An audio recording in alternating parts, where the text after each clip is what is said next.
Skooey! Wooks and Warlocks contains sex, drugs, and rock and roll, and as such, is intended for adults. Listener discretion is advised. Content warnings can be found in the description. Take heed, beings of the auditory realm. Our far-out road warriors have taken their first steps on the journey and wound up walking right into the light at the end of the tunnel. What awaits them on the other side? Well, things aren't always what they appear in the world of Wooks and Warlocks.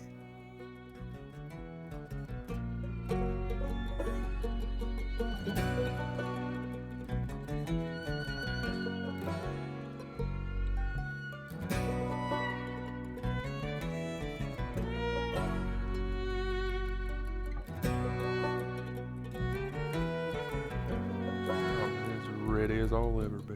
Round and around in the tunnel when it's dark we go. My name's Elijah Woodstone. Searching through the rubble for what wants to spark like a shout in the night. Hello and welcome to Wooks and Warlocks, a role-playing tour through the summer of love. In this podcast, we will be playing out a story of adventure and magic using dice and skills to determine the outcomes of our actions. My name is Trey Miller, and I will play the role of Game Master for this journey. I am joined by three of the finest folks to roll the dice. Please introduce yourselves and your characters. Hello, I am Anthony Ryan. I'll be playing Xantor, your friendly bug creature. Hello, I'm Jessie. I will be playing Granny Glinda. She's a foxfolk rogue. My name is John Lombardi. I will be playing Elijah Woodstone, the farm wizard, level 1.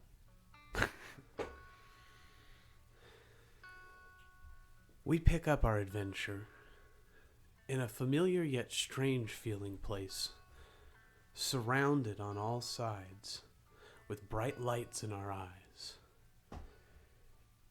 The party, having tumbled through a vision of time and space expanding in front of them, finds themselves once more on the hard stone floor of an abandoned fortress nestled in the woods.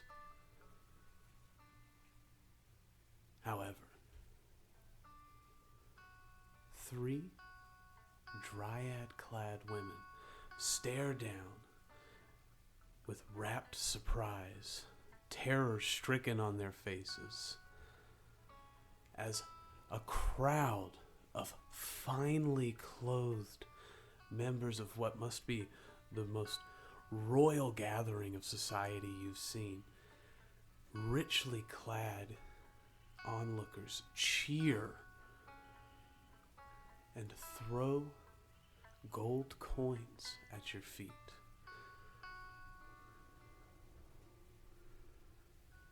You have a few moments to react as the people around you are taken aback by this moment. Everybody's screaming and celebrating for us and stuff. Yeah, it's like Showtime at the Apollo, just cheering. It's the finale, and everybody is just can't believe what they just saw. Which, as far as you can tell, is you guys. They're throwing money at your feet. There's gold coins, there's silver coins, there's copper coins. Everybody roll a perception check. I'm gonna be sick. Elijah throws up off the side of the stage. Roll a Constitution saving throw. Oh. I got a 16 for my perception check. All right. It's just Elijah rolling the con save. Con, I rolled a 9. So you do, in fact, throw up over the side of the stage. Do I throw up on anyone? Thankfully, there's no one in that area. No, you're managing to, and it's not so much a stage you realize as it is, a stone slat in the fortress, slightly raised and set off from the rest of the room. It's almost as though the stone fortress itself was built into the earth with this sort of a stage in mind, almost molded into the earth, you might say. But just to make sure we're picturing the stage properly, it's a stone stage in a old weathered stone fortress covered in grass. you are surrounded by women who look like witches of the forest. There's a sign that says Witches of West Candle, and you rolled a 16 on your perception, Granny Glenda. You notice that these gold coins that you see do not have the crown symbol that you are used to seeing on gold coins. What they have is actually, it almost looks like Eli, but it's a deer face with large girthy antlers on the coin. I'm on money. Well, it's not. I'm not saying that it is. We're not saying that particularly, but you notice that you have these. Y'all, who's this look like? Bro, that looks like you. I think it does as well.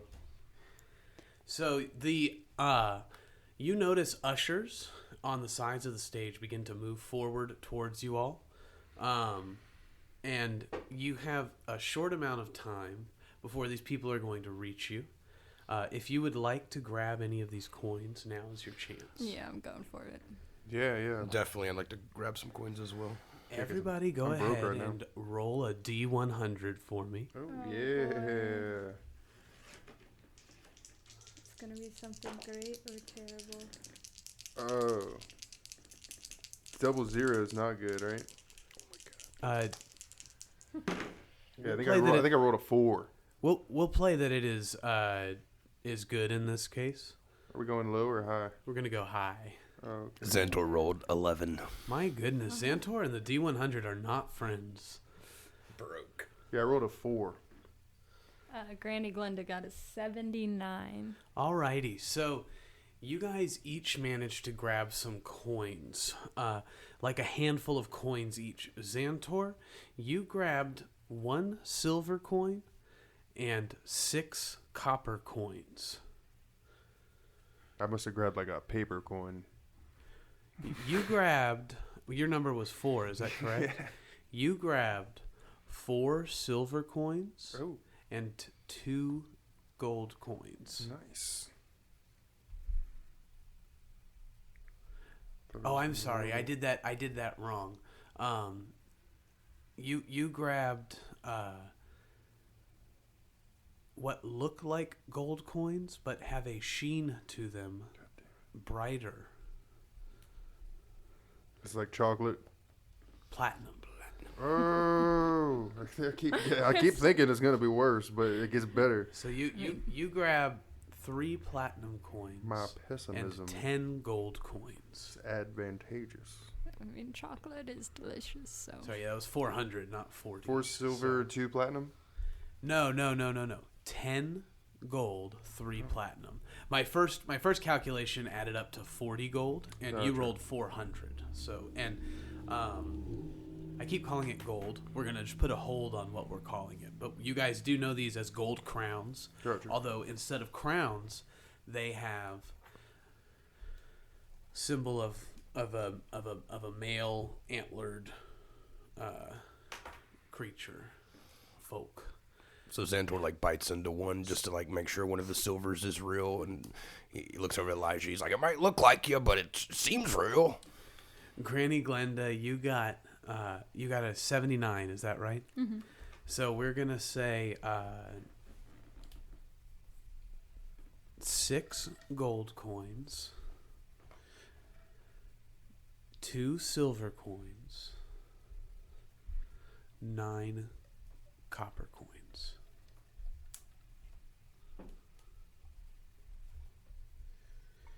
All having this same image stamped on them. Thank you. Xantor stands up and he's like, just like he's been there all along. He's loving people throwing gold at him and stuff. Yo, there's some people coming this way. We should probably get off of this. The ushers approach, and the dryads, the women of the forest, seem to almost move away in terror at your presence, as you're trying to leave the stage before security ushers you off. Yeah, I suppose that's probably. All right, so You guys roll a dexterity saving throw, and let's just see if you're faster than security. They'd have to pull Xantor off the stage. He's like really loving this moment, and so he's not trying to get down unless they're trying to pull him down, in which he'll be like ushered off. Yeah. Yeah, he's like throwing up all 4 arms and like putting up the little rock and roll symbols. We love that guy. I'm Xantor! He screams out. Xantor. So you guys are getting off the stage, is that correct? Yeah. As Granny Glenda and Eli rush off the stage, the ushers who rolled a natural 1 on their contested dexterity check, they trip over themselves as they attempt to catch you, and Xantor is just left on stage with the cowering dryads cheering for the crowd, and you're gonna get another chance to roll for some gold here. So let's give you a second D100 roll.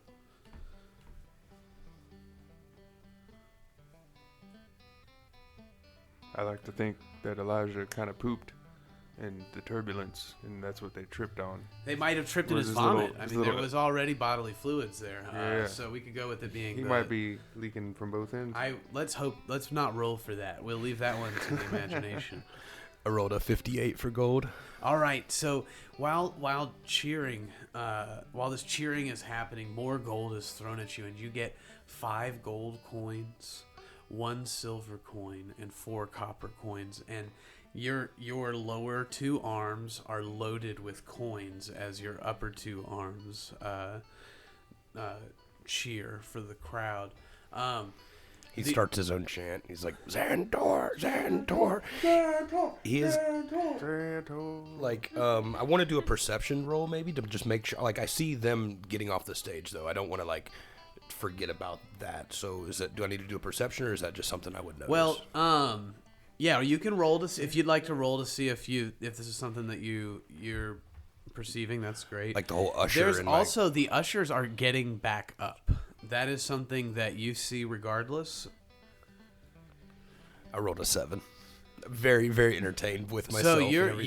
you're caught off guard as these heavily armored guards, these retainers approach you with metal-clad suits on. They grab you by your upper arms, and you're gonna need to. Are you gonna let them grab you, or are you gonna? Yeah, I think he would kind of like roll with it. You said so they're big.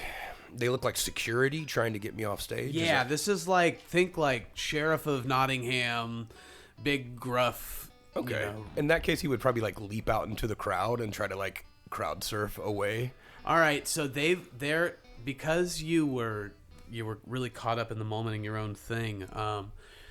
They were able to get up and get hands on you. So let's go ahead and do a grapple check, which is a contested strength roll, to see if you're able to get away from these guards. They're going to have this check with advantage because there's 2 of them.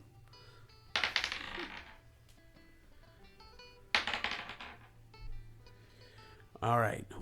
So the number to beat is 17. I've failed miserably in my jolliness. So as you attempt to jump out into the crowd, your arms are jerked back, and similar to if you were casting a spell or maintaining your concentration on a spell, I'm going to need you to make a concentration saving throw to make sure that you don't lose any of this gold that is all in your arms right now.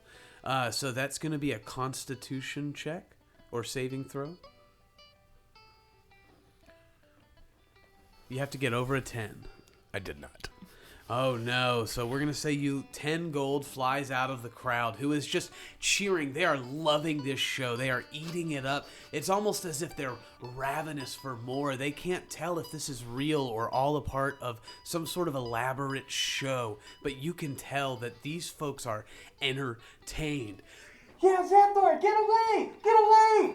Yeah, we don't like those cops anyways. That's not why we're here. We're here for you, man. You're the hero. Xantor! Is that gold coming out of my pocket? Yeah, you dropped. Well, it's not out of your pocket so much as it's out of your lower set of arms. My little carapace holding areas. Yeah. You've got your second set of. They're holding your top two arms, and then you're holding gold in your lower two arms, and so that's falling out because it's all happening very fast. They still have hold of him? They still have a hold of him. Is there any, I don't know. What's the floor of the area look like? Is Bunch there of screaming water people. or anything? There's stone and plants. There's not a lot of water. If you roll for perception, we can see if there's perhaps anything nearby. Let's But see what we got here. Oh, that's not gonna help.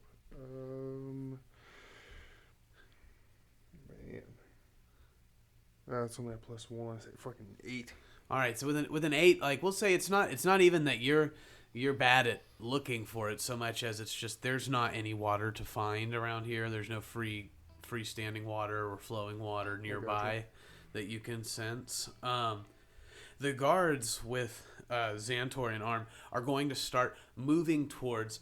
There is the same sort of stone portal or stone gateway that you guys were passing through as you walked into this fort structure.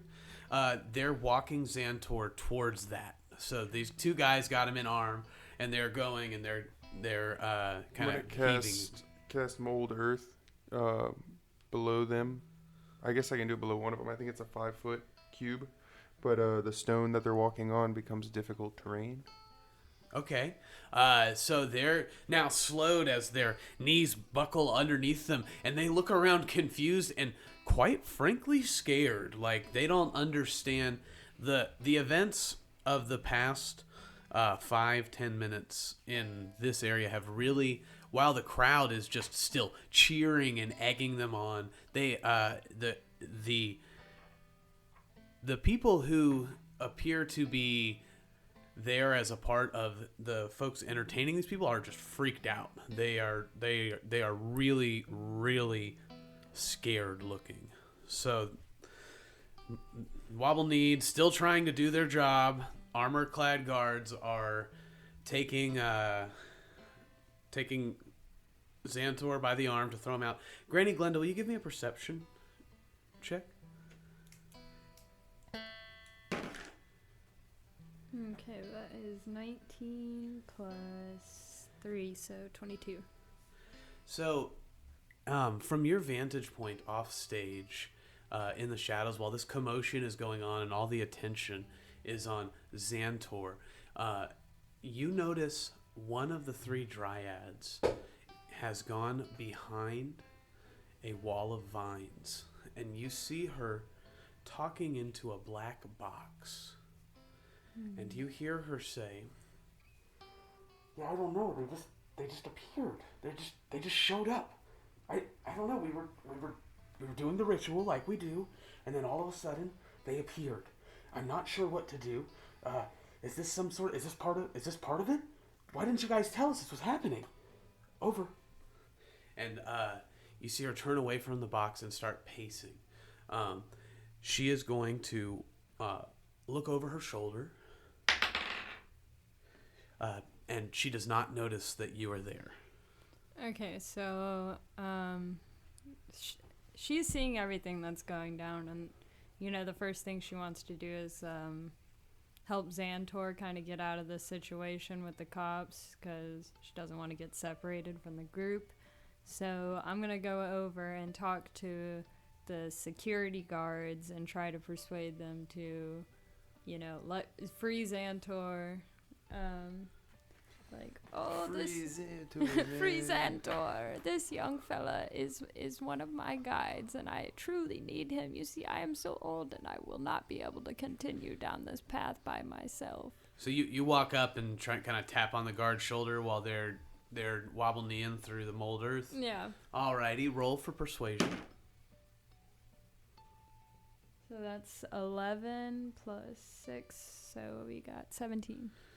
You see the fella on the left of Xantor turn around and say, "Excuse me, ma'am, you're interfering with official guard business. This man is acting out of line, and we do not tolerate that sort of behavior here." Yeah, so she's immediately gonna be like, oh, my hip, I truly need help. Like, please, Xantor, I need your help to carry me down the road. My hip is going out on me again. You wouldn't deprive an old woman from her companions, would you? As you express your woes, the other guard turns. He's like, "Man, Sam, come on! Look at how old this lady is. You really want her to be our problem today? You know what happens if what are you gonna help her out of here? What? Hey!"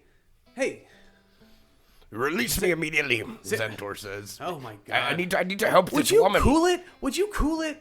All right, I'm trying to help you out here, but you're not. I am her doctor. She needs me immediately. You're a doctor. I'm a doctor and Roll an for artist. deception. No. Granny Glinda's just in the background, like, making all these gestures, like, please stop. I keep forgetting I'm good at backflips and not deception. 3. Okay, so as he had relaxed his grip on you and was letting you go and was about to release you into the custody of your ward, Granny Glinda. But then you started telling him you were a doctor, you were an artist. Did you say anything other than artist? I'm just curious. I didn't mean to interrupt you, and I was wondering where he was going. Obviously, sir, you just saw us on stage. We were performing. We are a trio. We are traveling performers, obviously, very obviously. And she is a main part of our performing group. We are. Can you not see this old woman in pain? And I am to tend to her. Are you going to tend to her, sirs? Oh my God, this again. Listen, I understand. Doctor or no doctor, I can tend to this woman unless you two fine gentlemen. All right, here's the truth. Here's the truth. I don't want to deal with this. I was just going to throw you out into the mud out there. I'm going to throw you into the mud right here. Get out of this show right now. We do not need you at the Witches of West Candle. There is an entire festival happening out there that you can go experience. Just go have a good time and leave us alone here where we're being good folk, okay? I don't care that the crowd loves you, and they are definitely, like, they are almost, you could hear a pin drop because they are in rapt attention with this drama unfolding in front of them. You're thrown into the dirt. Can I do an acrobatics check to make it look like cool and not like Yeah, be for covered sure, in mud, for but sure. land like ninja like? All right. 13. You know what? You're level 1. 13 is fine. It can't be super cool. Give like a. It's not super cool. It's like he tries to work on his backflip a little more. That did not go well the first time, so he does that again. But then like kind of twists his hand a little bit. He does fall into the mud, gets mud on his face, and it looks very sloppy. And so he gets up and kind of doesn't try to make any more scenes for a minute. Embarrassing. So the crowd is losing interest as the drama has ceased, but the armor-clad guards are eyeing daggers at Granny Glinda and Xantor. Eli? Yeah, I see you guys getting taken off the other side. I'm going to make my way through the crowd in your direction. Are you free? He's been knocked into the dirt. Yeah, I'm getting up off the dirt. I'm with Granny. Oh, they pushed you down? I'm I'm coming in hot. If I see my boy getting tossed around, I'm coming in hot. Haters gonna hate, bro. It's not a problem, I'm Elijah. gonna- We kicked ass. Like, we did really good up there. And they're just hating, man. That's the man hating on, Is he still hating around us, him? on us What do I see? performers. And Punch this guard right in the mouth. No. Not yet. No, we're good, man. We're good. We just had a talk. We're good. We're good. All right, well, then let's maybe make our way out of this crowd and figure out what the hell's going on. I smell guys wanna get a something's drink cooking. or something? Something's cooking. It smells delicious. So as you guys make your way through the stone arch that led to this place, you find yourself in the stretch of forest where you previously recall bits and pieces of the road being present. Instead, as you look around, hundreds of people gather, again in their finest gallantry, wearing long flowing gowns and suits of silk and linen, crowns upon every other head, swords at the waist, armor polished for ceremony. It is as though you have stumbled into a royal festival. In front of you, as you leave, a theater space labeled Witches of West Candle. You see in front of you a large, muddy, fenced-in rectangle where horses tromp with knights wielding lance, jousting at one another, and men and women alike slash and bang at one another with swords and maces in an open melee. To your right, you see an archery range where sharpshooters test their mettle.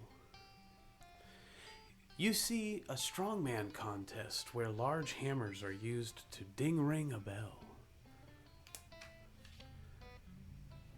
You see to your left a fortune teller. And just forward of the fortune teller, behind the melee, behind the jousting knights, you spy a tavern. That tavern is the source of the delicious smells wafting to your nose. I smell food in this direction. I say we head over here. Watch out for them fighting. Are they really fighting? It kind of looks like they're pretending to fight. I don't know. It looks like they're fighting to me. But just like nobody's stabbing each other. You would roll for history. This is awesome. This reminds me of King Joffrey's 13th wedding anniversary. They did one of these things where they put on armor and they started slamming into each other. It was great. This is like, I don't know, man, but this is great. This party is like awesome. I'm so glad we came out here. Bro, I'm like really hungry and thirsty. Have you ever hit the ring dinger? You guys seen that ring dinger thing? Like where you smash it with the sledgehammers and it makes the balloon fills up and the rings go off. Have you guys ever been to one of these? I've never seen any of this before, but it's pretty cool. And I get what you're saying now. So they're fighting and it's kind of like for entertainment. Could somebody please tell me the result of their history roll? Yeah. Natural 20. Mine was bad. It was a 3. I'm just making it up as I go. With your natural 20, you know all that stuff that Xantor just said is true. And you would recognize that this sort of melee is very real combat. It requires a lot of physical skill, but the goal is not to kill your opponent, but to gain points from hitting them in certain areas with precision strikes. This game's not about killing Sonny. It's about getting points and hitting them. You don't want to kill. You only want to hit. Oh, okay. Well, that makes sense. I just, never fight somebody unless I was trying to kill them, I guess. It's really cool. We should totally like get some food and some drinks and chill. This place is awesome. I like how aside from the terrifying visions, we kind of did end up at a party, which is pretty cool.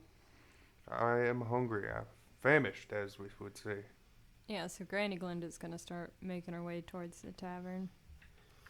I imagine like a Three's Company style, like we all are like walking like hand over shoulders, like bebopping up to this cool like medieval style tavern. There's that bell. Did you want to hit it, Xantor?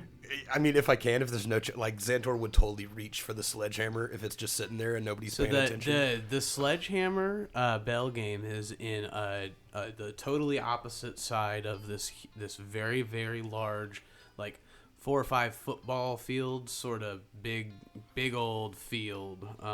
Just see it in the distance. Do we pass anything? You're like seeing all this stuff in the distance. It's like a description of a very large area. So from the theater that you're at to the tavern, a straight path would take you past the melee and jousting arena and to the tavern.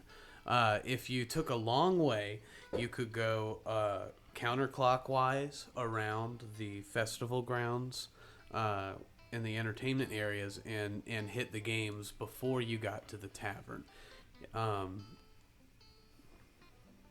Straight to the tavern, probably, huh? So you guys head to the tavern, and music picks up as you approach.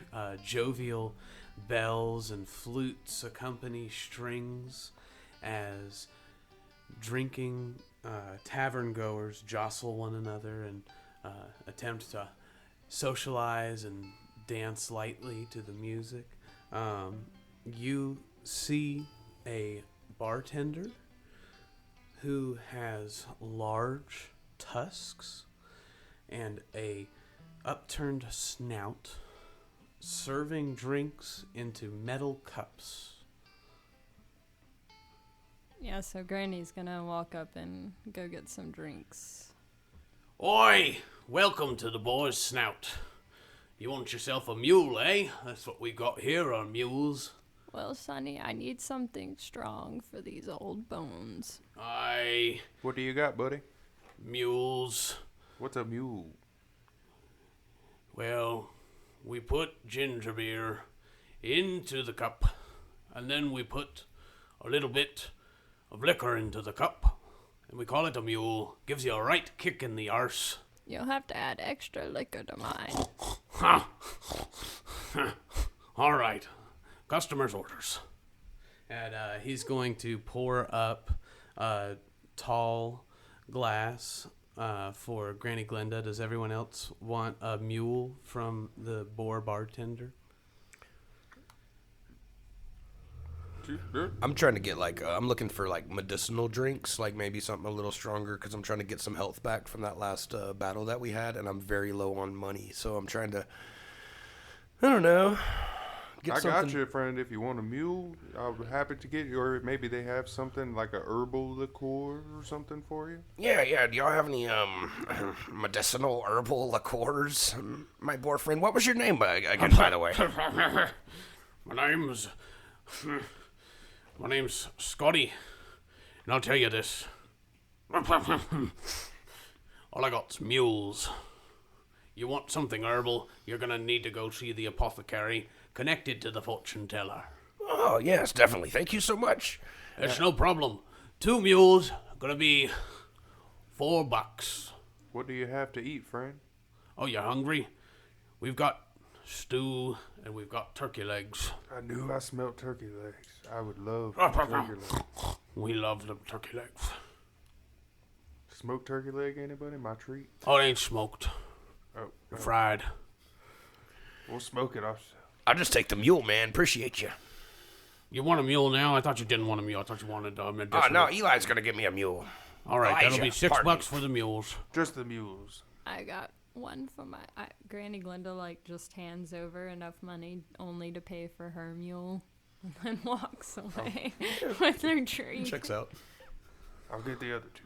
It's customary to tip, but I see that that's fine. Here's your Extra gold. You didn't happen to catch our performance, did you?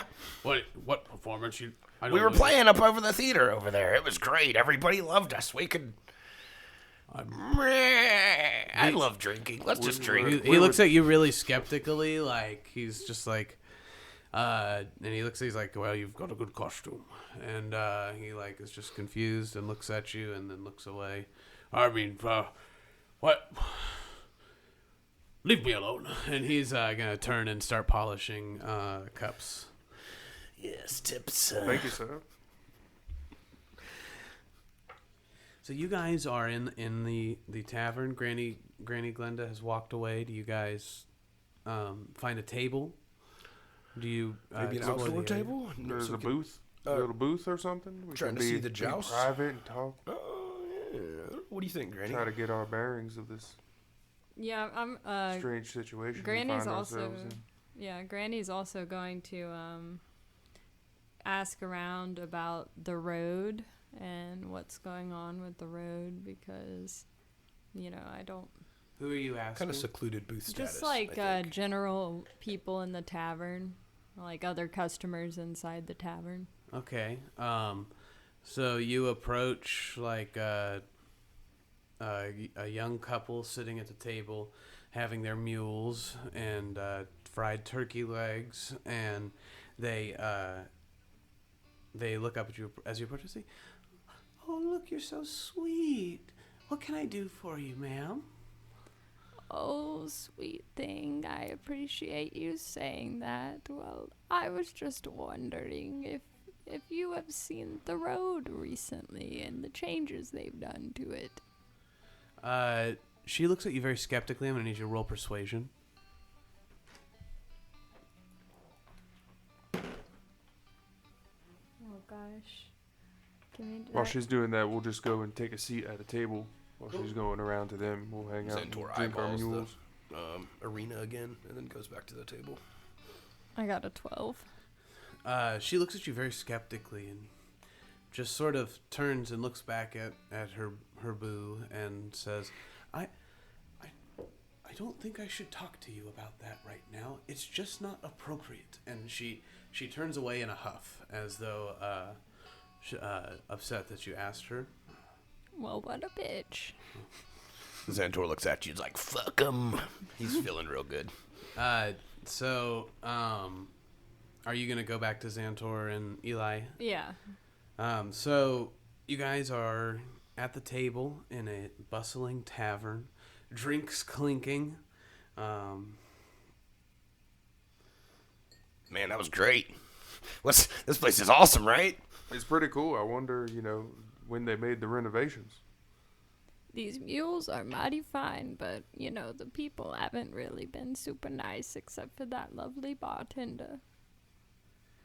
Yeah, they're kind of rude and a little pushy. I mean, I just figured this was like the beginning of the road. Like, this is like, there's a whole bunch of festivities and the general store. Like, it's just, have you guys ever been on this road before, or this is my first time? Not this far. I've seen bits and pieces, but I've never really done the whole thing.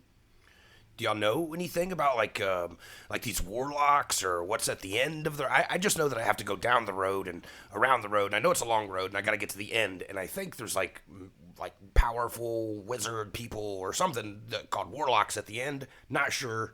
You guys got any info about like the end of the road? Just the warlocks, that's all I've ever heard. Roll for history, Elijah, to see what you know. Oh my goodness. He's not a historical young man. 7 right now. Yeah, you guys are all possessed of the same sort of blasé folklore that seems to be surrounding the warlocks in mystery. There is legend of one individual having reached an accord with the warlocks in your lifetime. That person is said to have become king of the realms. He disappeared shortly thereafter, and for some reason, no one can remember his name. Still, the warlocks are generally speaking seen in a positive light, and that is all you really know, is that when you have something you truly desperately need, you must follow the road to see the warlocks. Yeah, I don't know much other than when you're in trouble, you take on the challenge of the road, and you might find some help at the end of it. It's the best you can hope for. Well, that sounds like a good plan. Well, as for now, perhaps we should go and explore this ground some more and maybe go see about those games and that apothecary for you. Yes, that sounds awesome. I got my brewski here, and we're working on it nice and, or what do they call it? A mead?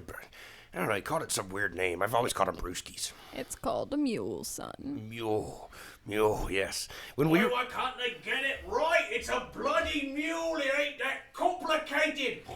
I got it right. That guy's great. Is it right now? That's a silly question. We probably should have asked that earlier. Is it daytime or nighttime right now? Great question. As you walked out, you will recall that whenever you guys experienced your being sucked into the giant ball of light, it was dark. It was roughly 3-4 in the morning. It is mid-afternoon. It's like not mid-afternoon. It's midday. So it's roughly 12 to 1. Okay. Like the peak of this ongoing event, like hype, middle of the day hype kind of stuff. Yeah, totally. So yeah, we could kind of circle around, take a look at what else this place has to offer, as well as look for any sign of a direction where the road picks up. If you guys I know we just met. I was all like a little shy. I'm kind of like been through a whole bunch, and I'm just like, now that we're finally in a happy, fun place, like sitting down, do you mind if I pick your guys' brains for a second? Sure, go ahead, Frank.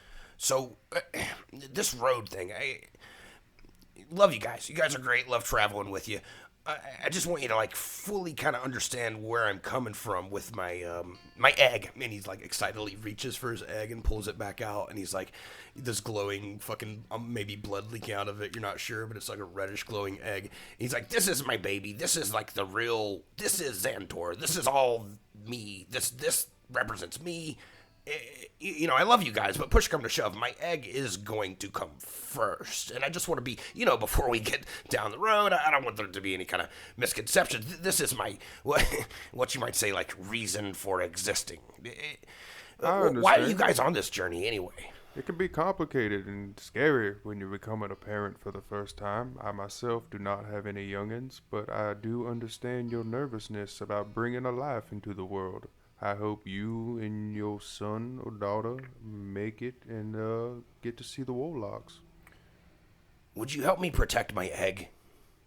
Eli, Granny, this is my baby, and push come to shove, when things get tough, because they will, they always do, and looned. Yeah, so Granny takes that opportunity to kind of like pull out a little vial of ashes and shake it at Xantor and be like, "This is my grandson. He's right here. Do you want to meet him? His name is Parker." And she, like, hands him a vial of ashes. He reaches out and taps it with his claw, and he's like, "Hello." And, like, rubs it gently, I guess, like the little vial. It's very weird. He's like being introduced to a glass vial of ashes. He doesn't talk very much anymore, but I'm hoping to get that fixed by the Warlocks. Oh, so you're good. This could say means as much to you as my egg does to me. Yeah? Absolutely, son. Oh, man, this is so cool. Do you think the Warlocks are powerful enough to do something to create a living being out of that small remnants? Well, I hope so. That's the only thing I've heard that could fix him at this point. Is that you're trying to bring him back from his ashes? That's what I'm doing. Oh, that is so cool. They are known to be quite powerful. I imagine not much is out of the realm of possibility when it comes to seeking out the Warlock's help. Man, what are you, like a king or something? Like you're like no, your I'm horns just a are farmer. so like girthy, and you just seem like king of the deer. I mean, are you sure this isn't your relative on these crazy coins? Unless this was some sort of prefabricated story that we're playing out, and I was meant to be something I never knew I could. I just have to say I think I got thick horns this year and a magical book. Unless this book has something to do with it, I don't know. But I did stab a man. I killed a man. And I was really still not sure how I feel about it, but that portal sidetracked. It almost like it consumed me. As soon as that happened, I couldn't help but stand up and want to go towards that light. The first one's always the hardest, Sonny. And then Granny Glinda just kind of walks away and goes on a little walk by herself in the woods for a little bit. I killed a man to watch him die once. It's all good, brother. Stories to share on the road.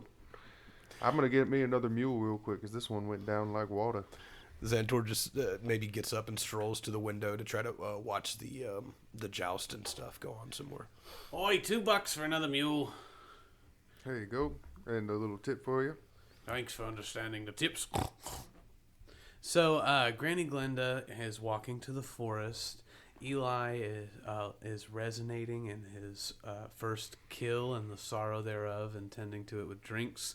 And Xantor has walked off to watch the melee. Do any of you choose to return to one another, or do we want to explore individually? I was envisioning where, like, I'm still in the bar, just maybe at the doorway of the bar, like, looking out at the joust. Like, I haven't left the bar in my mind yet. Granny Glinda will go back to her companions at the bar and once again encourage games. I'll agree. Yeah, Elijah's down for some games. Get his head off of his thoughts.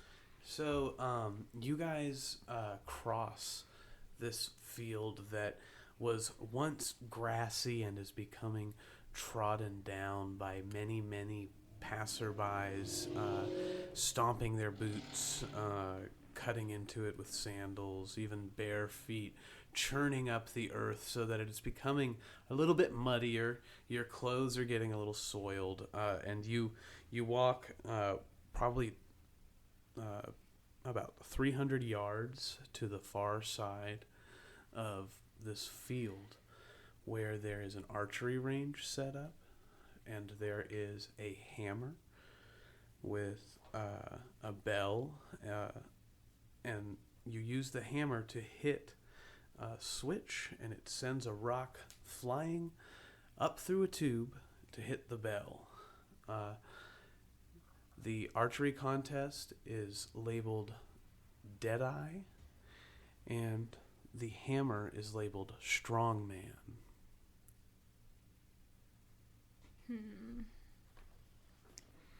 I'm going to the ring-a-ding, man. I love these things since I was a kid. Yeah, I think that sledgehammer's got your name on it, Xandor. So he's like, Xandor's not a strong bug by any means, but he's very strong-minded. He thinks he's very strong, and he thinks he's very powerful. So yeah, he would walk straight up to the sledgehammer and then attempt to go ahead and grab it with all four arms. Yeah, I think that's going to like help you with all four. Is he able to go ahead and pick it up, or does like a vendor stop him before he can get that far? Why, hello there. My name's Bob Shields. I'll let you do this if you'd like. That'll be fine. But I'm going to need you to go ahead and pony up $5 to play the game. You know how this works. I'm a little short. Did you see me on stage over there? He smiles. His smile never fades. It's like he's been smiling this whole time, and even as he tells you, no, I ain't never heard of you in my life. Well, I'm Xantor the Bold. I was just on stage, my crew, we were rocking. There's 3 of us, we're all like family. We're like 3 kin folks. We go by Trace Kinos. We're a great band, and we just popped out of nowhere, and man, we're really rocking it here. They said we could get like free a game or 2. I haven't picked up my pass yet. So roll for deception. I vouch for everything this man is saying to you. It's always going to be persuasion. A natty 1. Oh, yeah. Well, and so his smile never fades. And he says, well, that'll be fine. And it'll be $5 to play. It was a 7, not a 91. Either way, it's not enough. Xantor like really wants to play, but he's like really broke. He has 9 total gold, so he's not gonna blow 5 on this. You should have like 60 something gold. You received extra gold, and then dropped 10 of it. But you received an extra like 60 gold on top of the 14, and this is bucks. And all the new gold you have a lot. I've had horrible rolls on all my gold rolls from the very beginning. It was like very low. Yeah. Okay, if I could, let's say I have like 27, would feel like fair to me because I know I'm pretty sure. But I can take 60. Yeah, we'll go back and listen to it, but I'm pretty sure that you got like 11 the first time, and then because you stayed and had everyone cheer for you, that we gave you another chance to roll for gold, and you got like 60 then. Oh, I thought it was like. And then you dropped 10. All right, we'll add. I think with my 2, I got like 40 total credits. Gold? Yeah, or like over 400. 400. That's what it was. 400. wow. I'm just calling them credits now. Yeah, they're not. They're bucks. So we are likewise kind of balling. All right, yeah, I got you, boss. Let's go. Give me that rock. And he like throws over the 5 gold. Gets you 5 tries. So he hands over the 5 gold and picks up the sledge, slams it down with a. You need a strength check for that. Or I got great acrobatics. I'd like to somehow maybe like use my acrobatic skill, obviously, to like front flip. Describe your technique that that leads to this acrobatic success. All right, so he squats down real low, and then like kind of like with that explosive stuff that you see like football players and weight trainers do sometimes. Like he explodes off the ground and does like a front flip while swinging the hammer. All right, if you'll let that slide, okay. If you roll well, it will happen. Let's see. So we're gonna do an acrobatics check on that. But Xandor's pretty good. He's got +4, so that comes to a 19. All right. So with your 19, you flip in the air, grab the hammer in all 4 hands, and slam down. And the rock inside the tube shoots to the sky and rings the bell. First try. Yes, ring-a-ling, ring-a-ling. That's like he loves that That'll sound. be fine. That'll be fine. Look at that. You just went and scored on the first time. Well, how about we give you your reward then? And he comes over and hands you a replica of the very same hammer that you're holding in your hand now. And you now have a large maul +1. Nice. Well, thanks, Bob. Man, this is really, really great. I got some other turns. Like, I'm totally happy. I just wanted to hear that ding. It reminds me of my youth, like, and all the bugs and the dinging and the chattering. Yeah, it's too much. Do you mind if I give my turns to like my companions here? That'll be fine. That was a hell of a swing, man. Elijah, check it out, man. This stuff is awesome. Granny Glinda, I mean, you're welcome to try, sweetheart. So Granny Glinda doesn't exactly want to. She's not interested in swinging that hammer. She knows she'll throw her back out. So while they're playing hammer games, she's gonna go into the apothecary. But The apothecary's on the other side of the field. Oh, so the only thing near you is the archery range. Okay.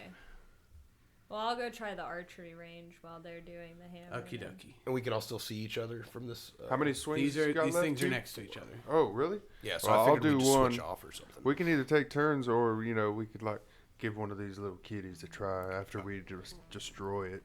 That's very sweet. I'm gonna take my turn now, though. I'm gonna go. Here we go. Come on, baby. Oh, that did not help. That's gonna be a 7. So with your 7, you reel back with the hammer, bring it down, and just miss the center of the dial. So it gets a glancing blow, and the rock just sort of and then falls back down after going only a quarter of the way up. Miss hit. Give her another whack, man. You got this. Come on. All right. I'll try again. Here we go. Oh, there we go. 23.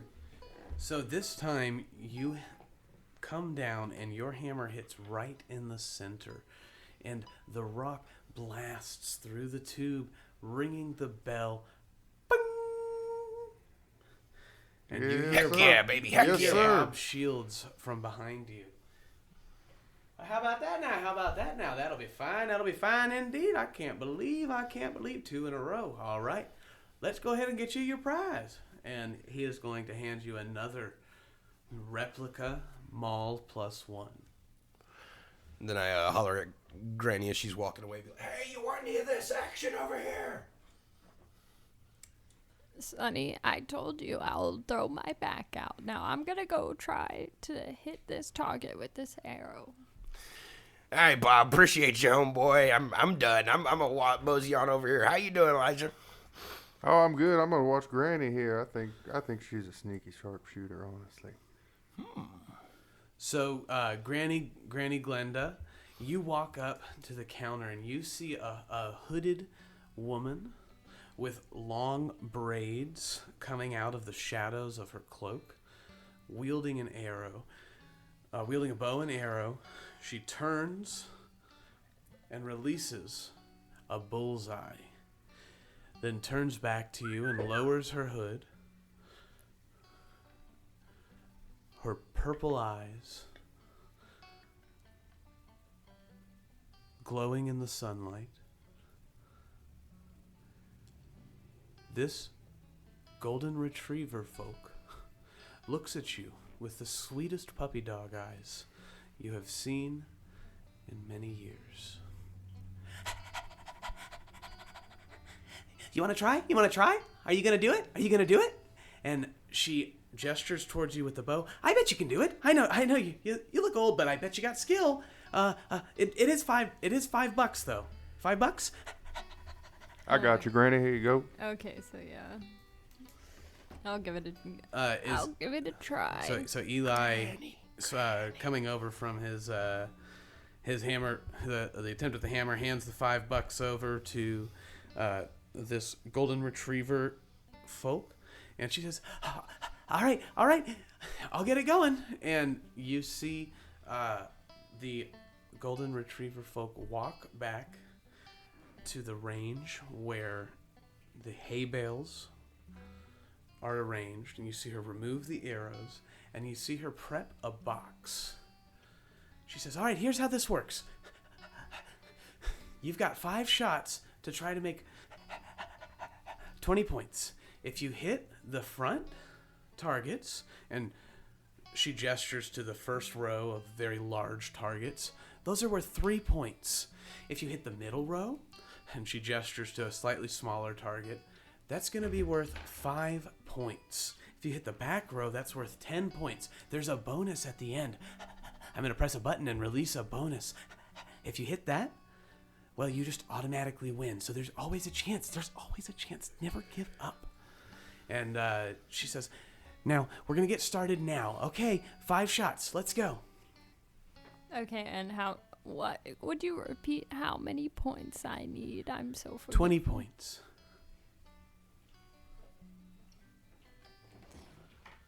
Yeah, so Granny is going to go for the middle row of the 5 pointers first. Okie dokie.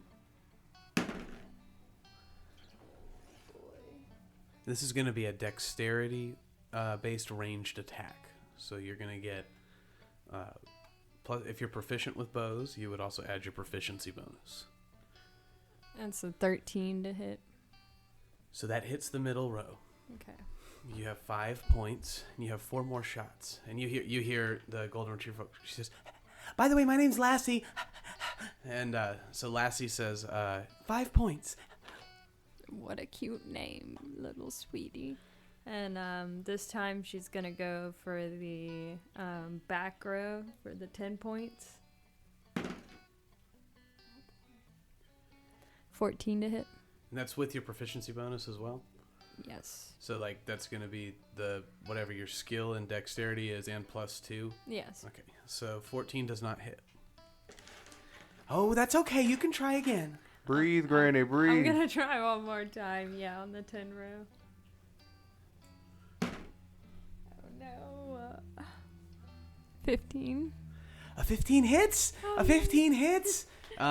She says, for some reason, as your arrow flies through the air and hits the target that you were aiming at. So I got 2 shots left. Okay, so I'm going to play it safe and go for the middle row again. That's a good idea. It's a really good idea.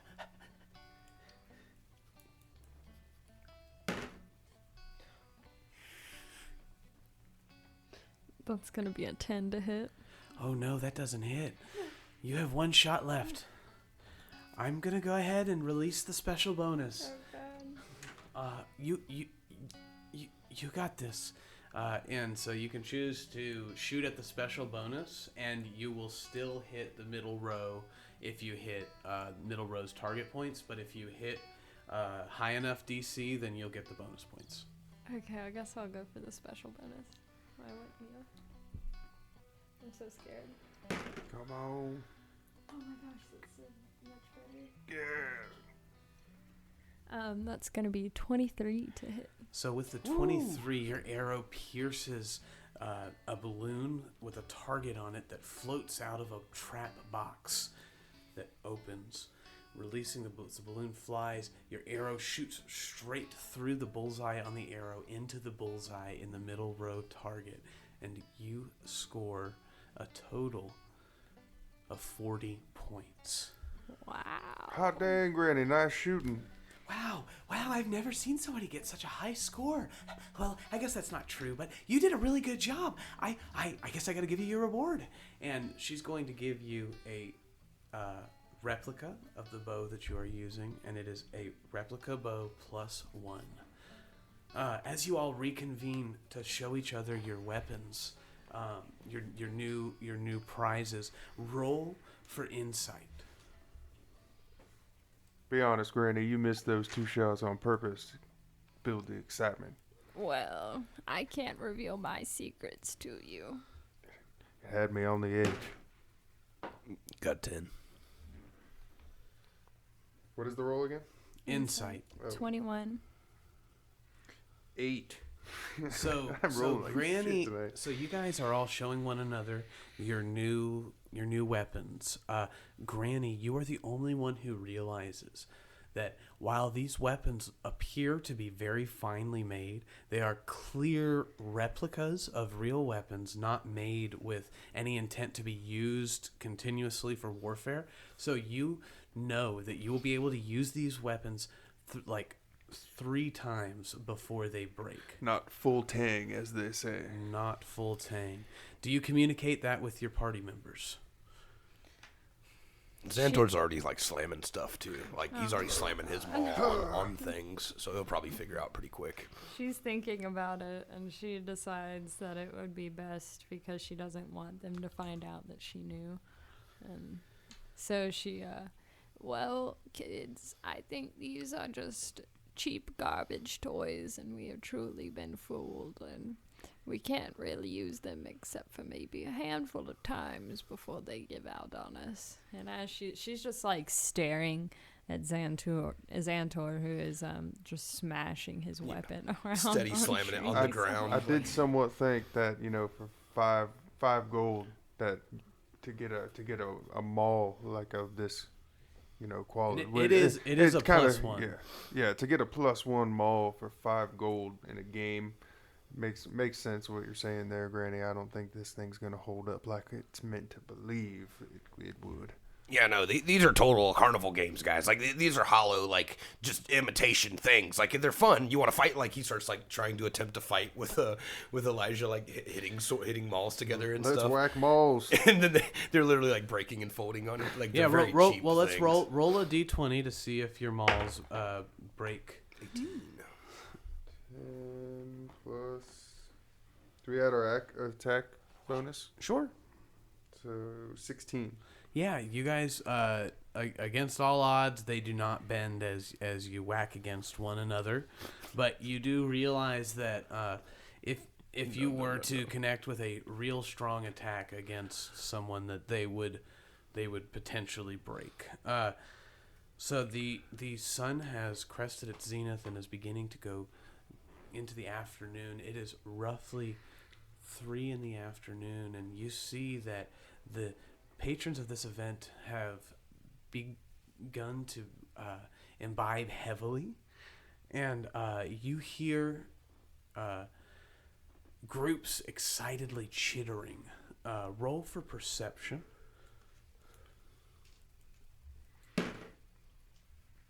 That'll be an 11 for me. 20 for Zendor. 18. So Xantor and Elijah each hear a central theme in the chittering of the passerby. You guys, it's almost time. I think the Warlocks are playing soon. I think they're gonna be here soon. I think it's almost time. We gotta go get ready. Let's go back to camp. It's time. Guys, I think they just said it. I think they said it. The Warlocks, did y'all hear that? I heard Warlocks. Well, we ought to go check that Follow out. those people. Yeah, let's follow those people. Yeah, let's go. Yeah, so we're gonna start following this Casually. group of people. So you're following the group of people? Yeah, following the people that we're talking about going to see the Warlocks. Yeah. Okie dokie. So you guys tail these people. They as they walk through the woods, you see them pass by signs that say campground. And I will repeat just for they said they were going to camp because the warlocks were happening later. They did not say they were going to follow the warlocks. Oh, I They did misunderstood. say warlocks, though? They mentioned the name? They mentioned the name warlocks. You hear that the people around are talking about the warlocks, but there's lots of groups talking about it, and they're going in different directions. They're just saying that it's almost time. It's happening soon. Xantor would be so excited. He would have heard them heard them saying warlocks and been like, "Oh, they must be going to the warlocks." I'm gonna stop. Excuse me, ma'am. Where did you? I overheard you say the warlocks. Where did you say they would be playing later? Oh, it's great, man. After the sun goes down, just walk through the forest paths. I'm pretty sure it's a right, then a left, then a left, and then a right, and then you walk straight, and then you'll end up. I think it's like an unplugged thing. Like it's gonna be really chill. Like Any kind of landmarks? well, it's in the forest, so you follow there's like a big tree that's split in the middle, and then another tree that looks kind of like it's like got a schlong, and then like there's A what? I don't think I understood a damn word she said. She's speaking in kind of Chill. a weird dialect, chill, too. bro. This person that you're talking to turns No, the to warlocks. look at his companions. He's like, "Yeah, the warlocks. You guys are not passing the vibe check," and he's just gonna turn and walk away. Bruh.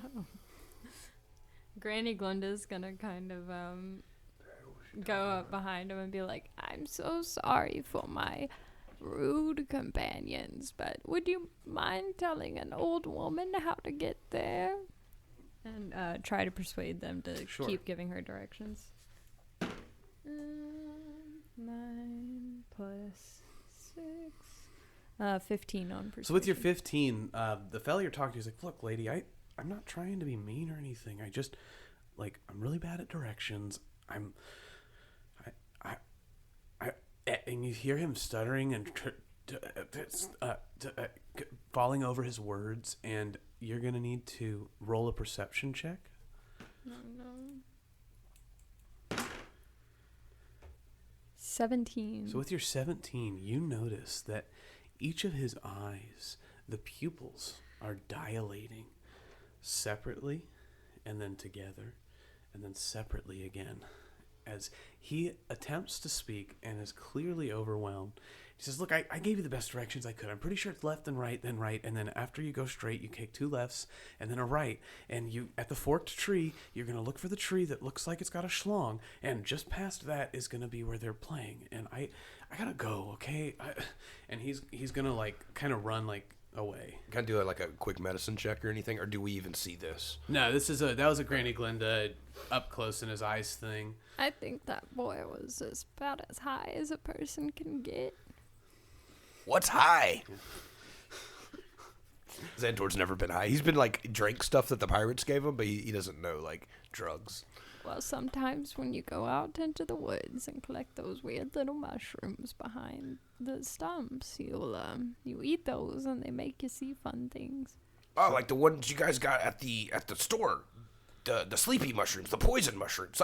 Those have certain benefits. It's even some plants I know of that if you dry them out, pack them in a pipe and smoke them, they can have you feeling real nice. Kind of like that mule had us feeling and giggling and feeling, all kinds of right.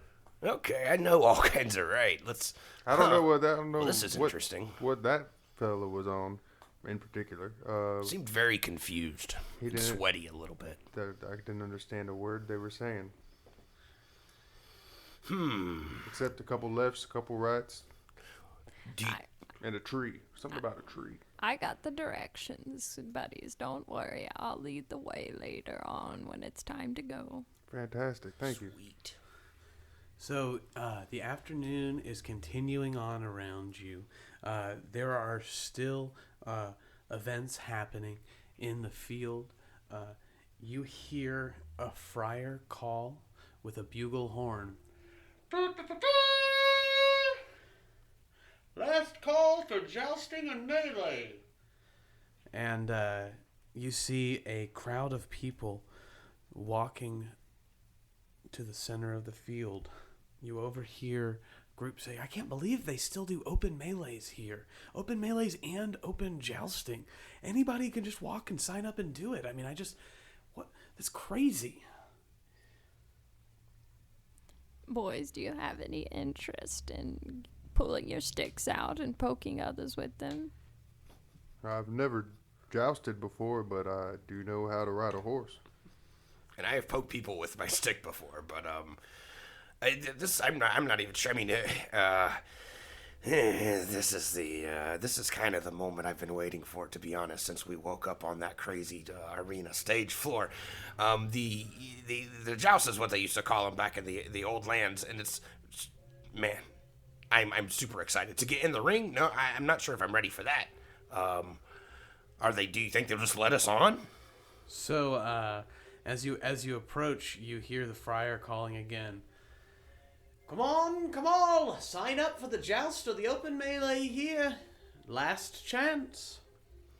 Xandor makes a little, like excited, like chittering noise, and then like runs very quickly to that voice who was saying, enter here.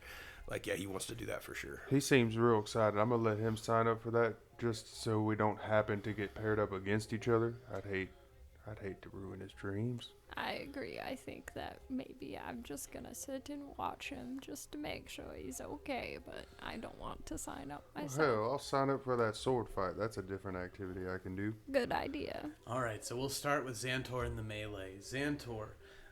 He was trying to go to the horse stuff. Xantor is like, he's fascinated with horses and like is trying to get close to the horse and get on the horse. Yeah, sure. So he like, as soon as they accept him in or he signs up or whatever, he like starts walking over to the horses. He has no clue if that's what he's actually gonna do, but that's like his intention is to like ride the horse and do the joust, because in his mind that's like that's something only kings have ever done. You know, he doesn't really know. Yeah, sure. So as you approach the joust, you see a short line where there is a painted a booth with a painted wood sign and it says sign up here. Do you go wait in that line? Yes, I wait in the line. As the line passes rather quickly, and you approach a squat looking buck-toothed horse person who looks up at you, spits, then says, "Good day, mate. You coming in or what?" Yes. I would love to come in. I would love to see the horses and ride the horses. You got your own horse or what? You need to rent a horse? Well, I don't know if you saw me on stage. We just performed up there in the arena, and they said we might get free passes to I ain't left ride. my booth in a real long time. Okay, I ain't left it in a real long time. I ain't seen your show. I ain't got time for your scramble rambles. Please, just for the love of all things, listen. The prize. Listen, what the prize is? You get a lance, not one of them little replicas, a real lance. Okay? Oh yeah, the long stick, right? The pokey stick. Yeah, the long pokey stick. Oh baby, yeah. Okay, how much? Listen, it's all gravy. But it's gonna be $10. Dude throws it at him. So he's like, you didn't have to throw it at me. I've had a long day, and I wish you would. Sorry. All right, sign here. Here's the book. This is our liability waiver. Just sign here. It's for. So we can't get in any trouble should something happen to you. You know, this is crazy stuff. They shouldn't really allow this anymore. I don't know how they got the permits, but I'd like to make a very crazy big I think I'm a rock star now, so I'm trying to do a rock star signature. I have a real low performance, but can I do roll for performance to see how well you do this? 18. So with your 18, you approach the paper and he hands you a quill and ink, and a huge Z.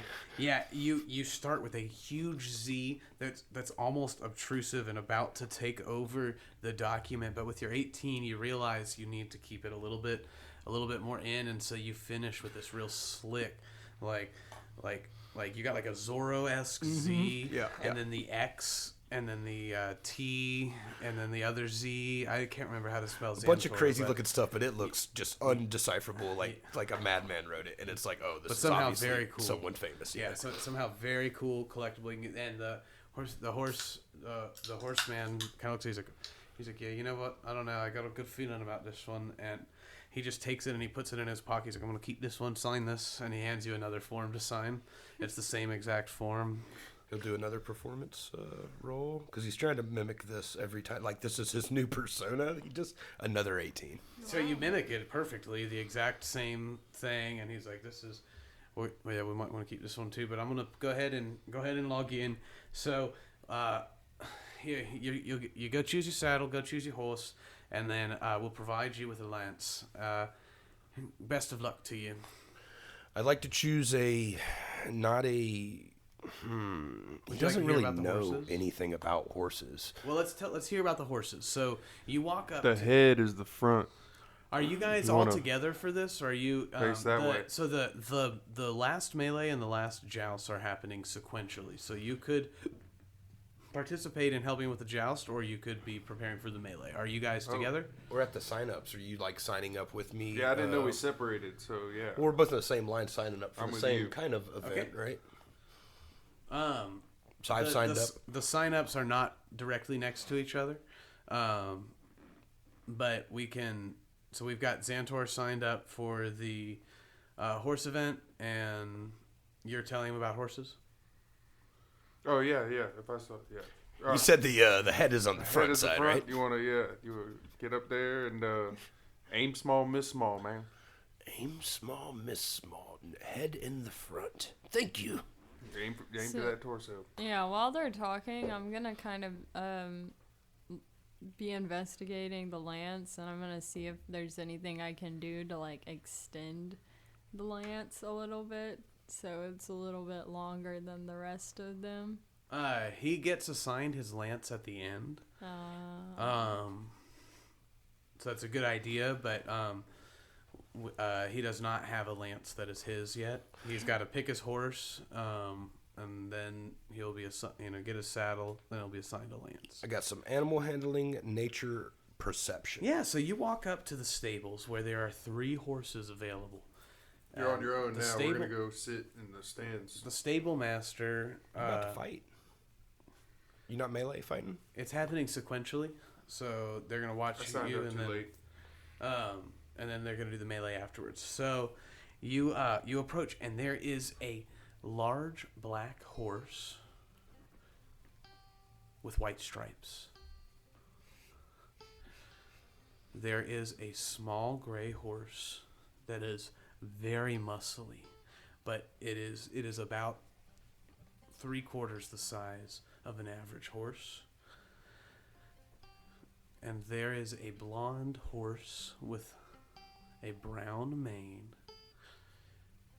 that seems a little thin, but is moving the quickest around the arena. Roll for animal handling to get additional insight. Yeah, can Granny Glinda help with that? I got 23. Oh wow. So John just said Granny Glenda and Eli went to the stands. Well, I just figured he was going beyond the registration where, like, no, you you had to be signed up to go back there. Yeah, you guys can be with him this whole time. There's if you'd like to, but is it like a Ren Fair where like the stands are like literally right outside of a fence where you can see everybody standing inside the fence? Okay. Right. I got 23, so I think I don't. I guess I would know maybe about horses and like what good qualities are. Xantor's looking for like he's on top of the world right now, so he's looking for like the biggest. He thinks he can take on anything. I would say that you don't necessarily know about horses, but you know about animals, and so you can recognize that the thin-looking fast horse seems like it's going to be the fastest, but it's got a high chance to trip. You see the small gray horse with muscles, and you recognize that that horse is going to be consistent and offer no risks. You see the large horse with black and white stripes, and you recognize that is not the same creature that the other creatures are, even though they look similar, and it is going to be an other wild card. He will definitely pick the white stripes. All right, so this is gonna work. This is gonna work like this. We're gonna put you in a race where you are going to ride this zebra against everyone else on their regular horses, and you are going to alternate advantage, disadvantage rolls against your competitors. So, I'm sorry, not race, the joust. So you will have in the first round advantage on your joust. In the second round, you will have disadvantage. If you make it to the third round, you will have advantage. These are going to be contested attack rolls, and you may treat the lance as a polearm finesse weapon. So you can use either your dexterity or your strength for this. So you have a you saddle the zebra that you will be riding, and you are handed a lance with red stripes. Your opponent is handed a lance with blue stripes, and you see that your opponent has taken the small gray horse. Does anyone want to do anything before the jousting gets started to interact with the scene?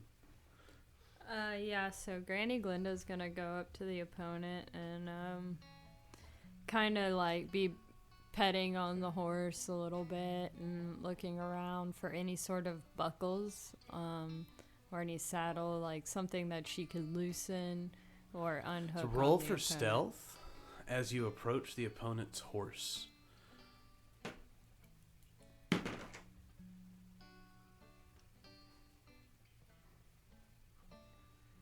$15. No one takes any mind of the little old lady approaching the small gray horse. Oh, what a sweet little animal you have here, darling. I haven't pet one of these since I was a young girl, and I would just love to get some pets in real quick. Roll a sleight of hand to attempt to loosen the buckles while petting the horse. 17. All right, so that's going to have some consequences on your opponent's ability to participate in this challenge.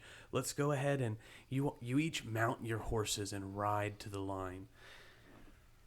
Let the riders take position. The lancing tournament of jousters begins now.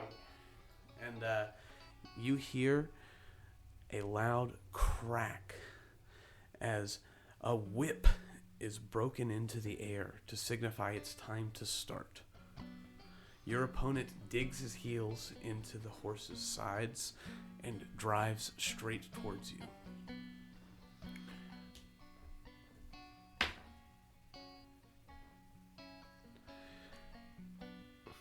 How do you respond? 12. So- I had advantage on this though, right? Yep. And describe what's happening rather than the roll. All right, so Zendor's super confident coming into this. He's got the best horse. He's like everything. He's on top of the world. So he's like, he was gonna do a little performance show, like just to try to get the crowd riled as he's like approaching on his horse, like Hey, trying look, to. that's Xantor. That's that guy But from the show. He chooses not to because he's like already feeling like something might go wrong, and he's exactly I wish he would right. do something crazy. Because as he's rolling down, he realizes he's like, "What the hell am I doing? I've never been doing this before." And he like just right before the moment of impact, he kind of stumbles a little bit, which is not good. So, what was your final roll with advantage? 12.